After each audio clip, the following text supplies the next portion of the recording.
anda to hoɓɓe noon ɗo ɓe nana ɓe mofu anta ke jangirde he ɗi ɗum ɗo bariñan ɗo laarabuure he jange ɗo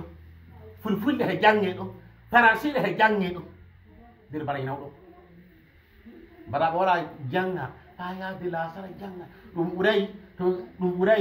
to nan fo ndake hiiro yaha yawta balo a janga waɗa goɗɗum fa nayi jangña anna woroyo maɗa laata annal janga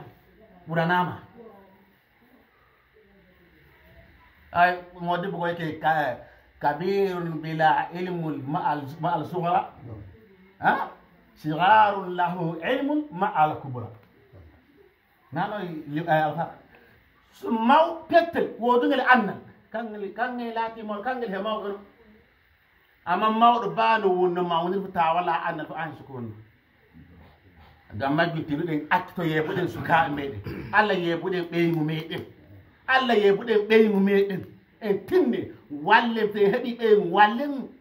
ta heeɓi suka o sutta hakke maɗa e suka o anninamo jande anninamo annal no o watta go annal no o watta ko jaamu makko wooɗa kama qala rasul sallallahu alaihi wasallam e mbatade jan ke madrasa wattama ɗon fulfulde wattama ɗon farasira wattama ɗon ɗum fu ɗum haani ande ɗo islame en nani ande mouhammad sallallahu alih wa sallam kanko laati annabijo mouhammad sallallah allah andinimo kanko allah waddanno wahay he makko lila malaika jibril hakkude maɓɓe gam majjum haɗay ande mouhammad sallallahu alih wa sallam o sutti sahabojo gon ke yaha genni tubago yaha janga en fu e ƴeɗo de dewte nanoy gam majjum tinoɗen wittine hakkillo meɗen no watta ko heɓen anna islam en tinoɗen lartoye annal al ilmu hiya al farayidatu anna e laati ko laati tila he laati noon tila e de neɗɗo gam kadi fa hande yama annabijo kanko wombata oy sayati zamane an yakuna annas ka zibi faman lam yakun ziyabu akalahu zibu wallahi en yifani en majjuno en wattata jande enen ka en wannaka e ɗum ɗum sukaɓe meɗen he lalata to nang hiiri anna to nang hiiri tama awaranata o doggiraɗo na haɓɓitama ko e hino baalo o yeggitanɗe jande fo to hettinene non annabijo yi so yaati zamane an yakuna annasu ka zibi faman lam yakun zibu akalahu zibu ke zaman wuro gon wona islam e duniya no ɓuuri latano noon ha buɗi